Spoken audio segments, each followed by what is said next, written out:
channel Ngulik Horor.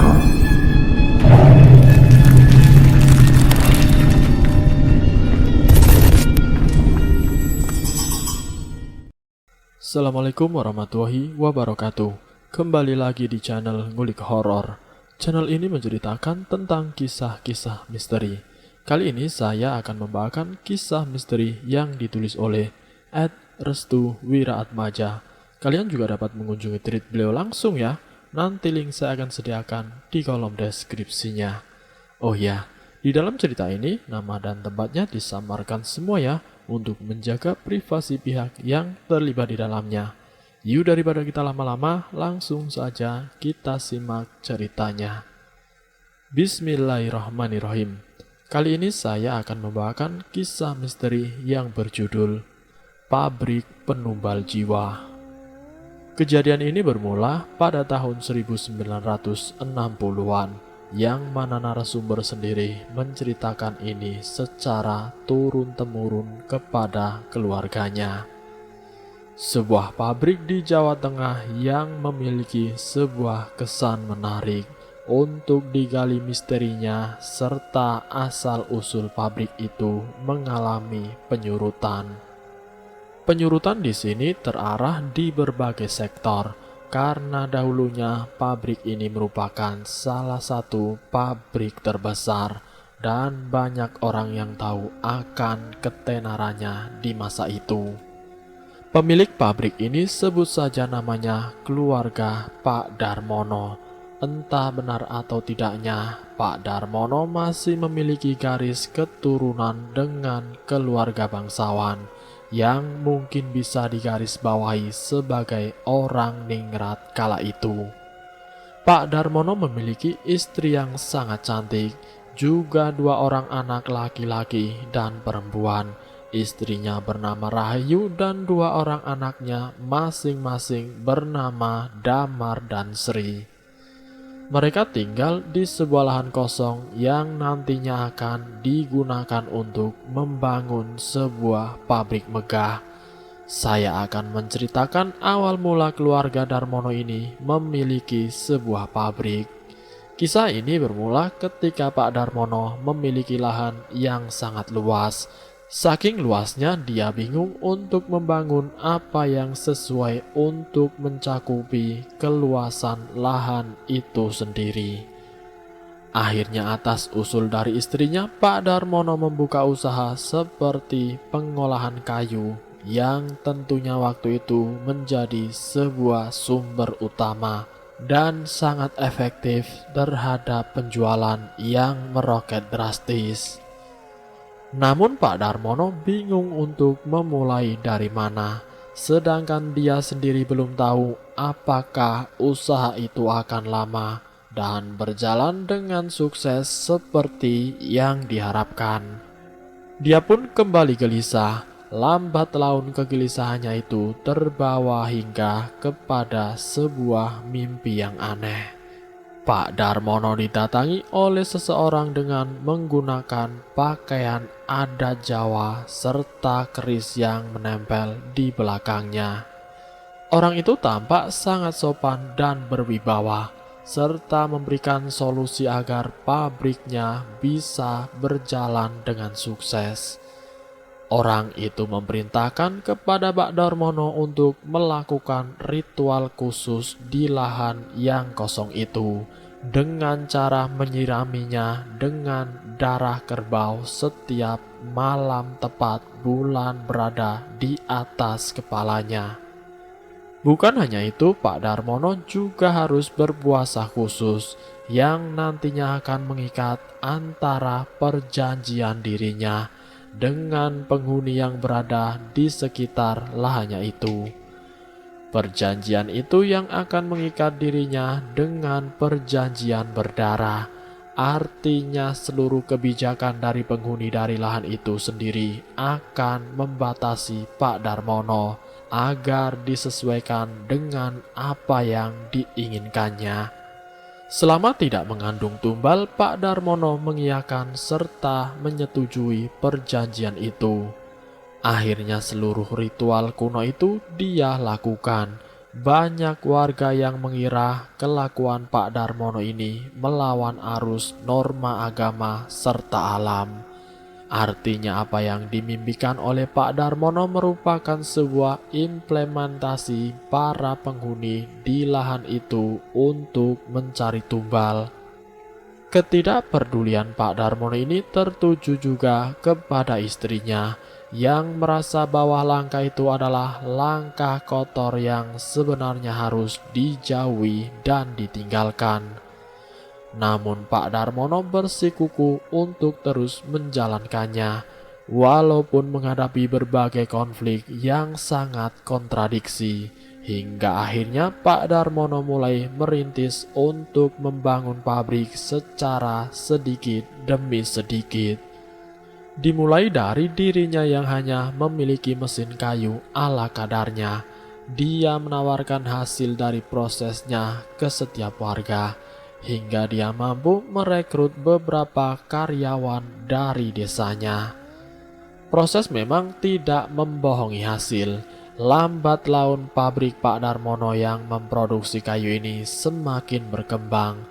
Dia juga bisa mendapatkan banyak sumber mengenai penjualan serta pendistribusian kayu yang dia produksi. Tidak hayalnya itu menjadi sebuah perubahan besar. Pak Darmono dan kedua anaknya dilarang untuk bergaul kepada orang luar yang ternyata memiliki makna dan alasan tersirat sendiri. Hal ini bisa dibilang bahwa nantinya ketika pabrik ini sudah besar dan terkenal, pabrik ini tidak lagi membutuhkan getih kerbau atau darah kerbau, melainkan yang dibutuhkan dari pabrik ini adalah getih menungso atau darah manusia yang diambil dari orang-orang di sekitarnya. Perjanjian dan pengikatan dirinya terhadap penghuni lahan itu sudah diikrarkan ketika dirinya melakukan ritual. Larangan Pak Darmo juga berlaku kepada istrinya yang tidak membeberkan awal mula perintisan pabrik ini dimulai. Lalu bagaimana cerita ini didapatkan? Cerita ini didapatkan karena Pak Darmono mengambil warga untuk dijadikan sebuah persaksian dari kisah perjalanannya. Warga itu bernama Karyo, tukang kebun yang sekaligus pengasuh dua anak dari Pak Darmono itu sendiri. Cerita ini bermula ketika Karyo direkrut oleh Pak Darmono untuk menjadi tukang kebun dan mengasuh kedua anaknya, yaitu Damar dan juga Sri. Awalnya Karyo mengira bahwa Pak Darmono ini orang yang sangat ambisius. Namun setelah dia berada di dekatnya, Karyo merasakan kehangatan dari sosok Pak Darmono yang konsisten itu. Pabrik yang dikelola oleh Pak Darmono semakin berkembang. Penjualannya semakin meningkat sehingga membutuhkan produksi yang sangat banyak. Walaupun Karyo tukang kebun, dia juga sering sekali diajak oleh Pak Darmono untuk melihat proses produksi dari pabrik yang dikelolanya itu. Sesekali Karyo juga diperlihatkan berbagai macam alat yang digunakan untuk memotong dan merapikan kayu yang sedang diproduksi oleh para karyawan Pak Darmono. Awalnya pabrik ini tidak memiliki kejanggalan sama sekali. Semua bekerja sangat rapi dan resiko kecelakaan pun sama sekali tidak ada. Namun begitu beberapa tahun setelah pabrik ini berdiri, tepatnya ketika pemesanan dari konsumen ini semakin banyak, ada sesuatu yang tidak mengenakan terjadi di jantung pabrik itu sendiri. Salah satunya karyawan yang kabarnya sedang kelelahan. Dia lengah dalam bekerja. Baju dari karyawan itu terseret masuk ke dalam mesin rotari, yaitu mesin penggilingan kayu, sehingga menyebabkan kepalanya hancur. Para karyawan yang mengetahui rekannya tersebut terseret langsung mematikan mesin. Namun sayang, nyawanya tidak bisa tertolong. Satu orang menjadi korban dari kecelakaan maut di pabrik milik Pak Darmono. Kecelakaan pertama di jantung pabrik milik Pak Darmono ini bisa dibilang merupakan kecelakaan murni biasa. Artinya ketika diselidiki oleh pihak berwajib pun tidak ada tanda-tanda kejanggalan yang menyalahkan dari pemilik pabrik itu sendiri. Setelah kejadian itu, banyak karyawan yang sangat berhati-hati untuk meminimalisir kecelakaan. Permintaan konsumen meningkat dan tajam. Itu artinya pabrik milik Pak Darmono sangat terkenal akan kualitas dan harus memperbanyak kuantitas produksinya. Sangat tidak wajar juga bagi pabrik baru yang langsung menghentak banyak karyawan dan produksi yang sangat meningkat. Simpang siur pendapat akan pabrik itu mulai melebar luas seakan-akan menjadi kabut baru bagi warga sekitar. Aktivitas dari Pak Darmono sendiri bisa dibilang sangat normal dan tidak menghabiskan banyak kecurigaan dalam pikiran warga. Sesekali Pak Darmono terlihat memomong kedua anaknya bersama Karyo ketika mengunjungi pabrik. Terkadang pula dia pergi bersama istrinya ke rumah saudara jauhnya, yang mana tujuan utama dari itu semua adalah untuk menjalin silaturahmi dan mempereratnya agar tidak putus. Ruang untuk bahan cibiran bagi warga kepada pabrik Pak Darmono pun sangat tertutup dan nihil akan bukti bahwa pabrik itu melakukan sesembahan juga pesugihan. Tepatnya ketika para saudara jauhnya mengunjungi pabrik itu secara bergantian, hal yang serupa terjadi. Kala itu anak dari adik ibunya Pak Darmono sedang bermain-main di dekat pabrik. Karyo yang mendapat tugas menjaga anak tersebut mengajak Damar dan juga Sri.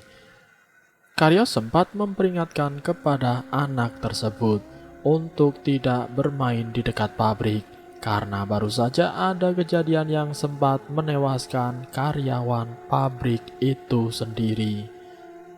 Dia pun menarik paksa anak itu untuk tidak bermain di sekitaran pabrik. Begitu juga Damar dan juga Sri. Karyo menarik paksa keduanya untuk tidak memasuki pabrik yang seluruh alatnya sangat berbahaya. Baru sampai dia di dekat pabrik, letaknya di dekat mesin pembelah kayu. Dia melihat sesosok orang besar dengan baju ala zaman dulu seperti pendekar dan menggunakan kain adat Jawa serta keris yang berada di belakang punggungnya, sedang menatapnya dengan tatapan yang tajam. Sontak saja membuat anak itu menjerit keras dan ketakutan. Dia langsung berlari dan melaporkan hal ini kepada kedua orang tuanya, yang saat itu sedang makan bersama Pak Darmono dan juga istrinya. Karyo tidak sempat melihat apa yang diketahui anak itu, karena begitu dia ingin masuk, anak itu sudah menjerit ketakutan dan mengatakan, "Mertolulut!" Karyo tidak tahu apa itu mertolulut yang dimaksud anak itu, karena memang keluarga dari Pak Darmono ini berdarah ningrat, jadi ada maksud dari ucapan yang berbunyi mertolulut yang dimaksud. Lalu kemudian akhirnya anak itu menceritakan kepada orang tuanya bahwa dia sempat bertemu dengan mertolulut di dekat mesin pabrik milik Pak Darmono. Sontak saja kedua orang tua anak itu langsung merinding ketakutan dan mengeluarkan keringat dingin yang sangat banyak. Pak Darmono yang mendengarkan ucapan anak kecil itu hanya tersenyum sembari berkata, "Sudah, pulang. Mereka pun langsung pulang ke rumah untuk mencegah hal-hal yang tidak mengenakan terjadi. Namun setelah beberapa hari berselang dikabarkan anak tadi meninggal dunia akibat demam sembari berucap, "Mertolulut akan mengambilku." Pak Darmono sempat memarahi Karyo untuk tidak mengajak siapapun dari keluarganya ke pabrik. Hal ini dikarenakan ada sesuatu yang tersimpan yang belum diketahui oleh Karyo itu sendiri. Di rumah Pak Darmono, Karyo diberi kamar untuk beristirahat. Kamar itu berdekatan dengan kamar Damar dan juga Sri.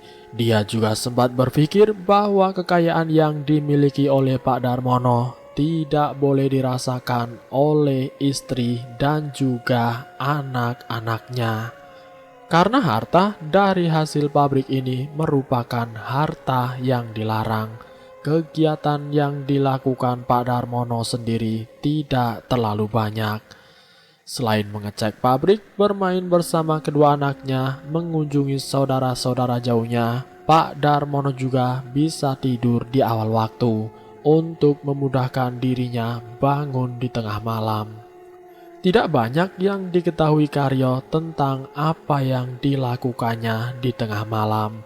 Hanya saja Karyo pernah mendapatkan Pak Darmono sedang menggunakan pakaian adat Jawa lengkap dengan keris di belakangnya dan mengunjungi pabrik itu pada malam hari.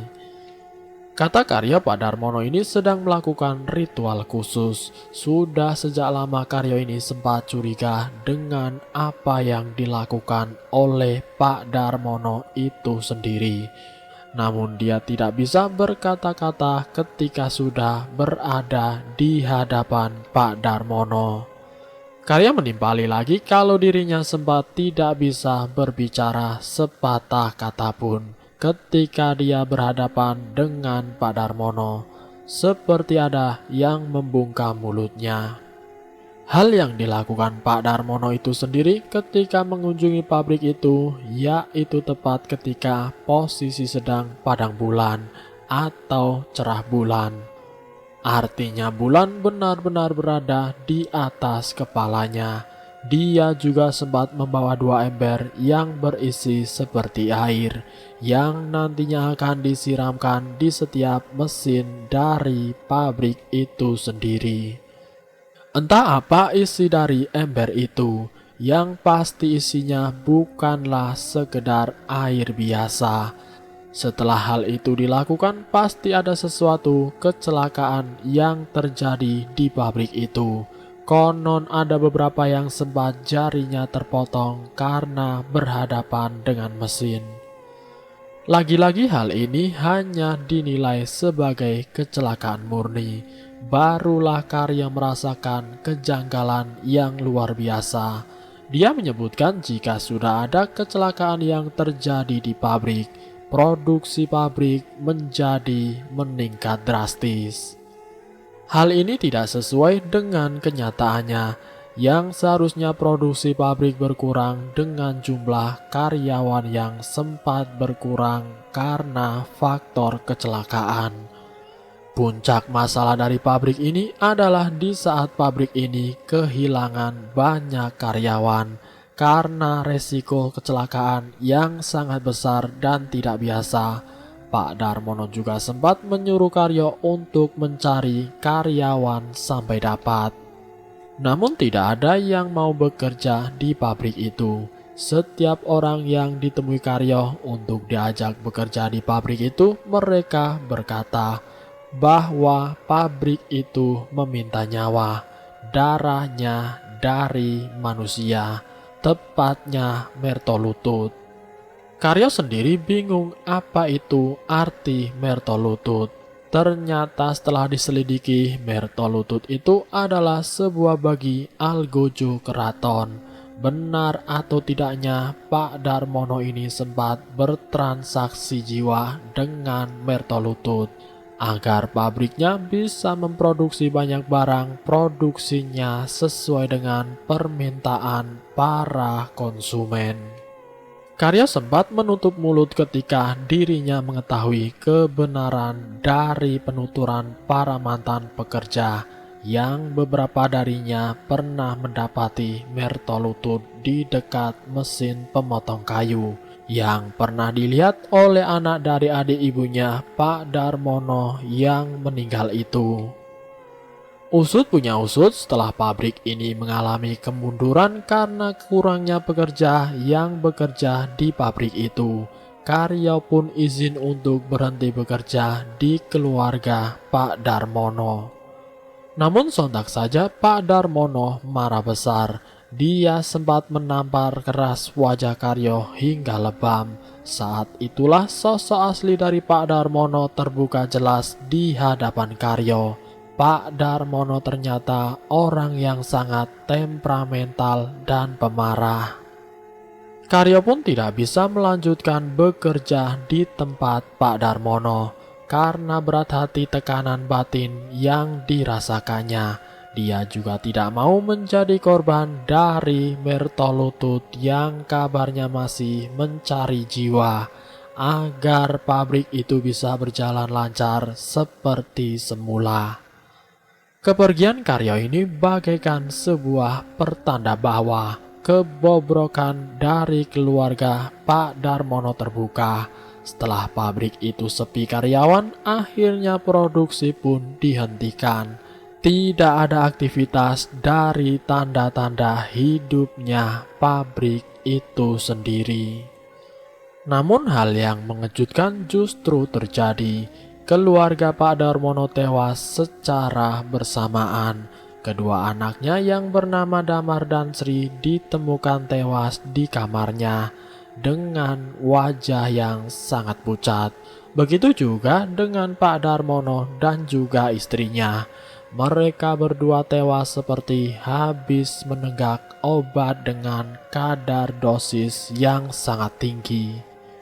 Polisi pun mengatakan bahwa keluarga ini murni tewas karena bunuh diri, karena tekanan mental yang dihadapi oleh Pak Darmono ketika mendapati pabriknya hancur.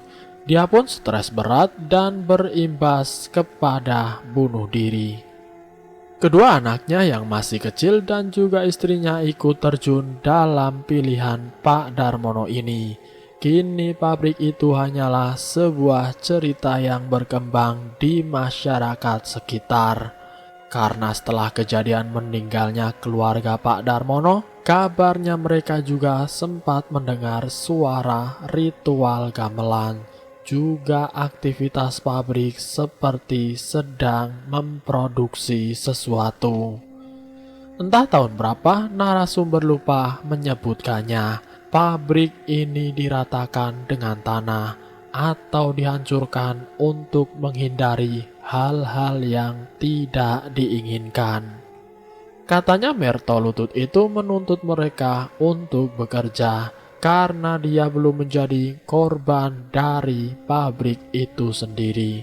Wallahu alam. Dan selesai.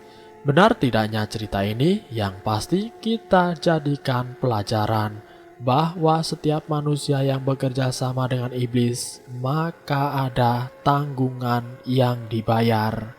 Semoga kita semua dijauhkan dari hal-hal yang bersifat musyrik, dan semoga pula kita selalu dalam lindungan Allah Subhanahu wa Ta'ala. Ambil sisi positifnya dan buang jauh-jauh sisi negatifnya. Terima kasih sudah mampir di channel kami. Jika kalian tertarik dengan video kami, silakan tekan tombol like, share, dan komen. Tekan subscribe untuk mengikuti video kami selanjutnya. Wassalamualaikum warahmatullahi wabarakatuh.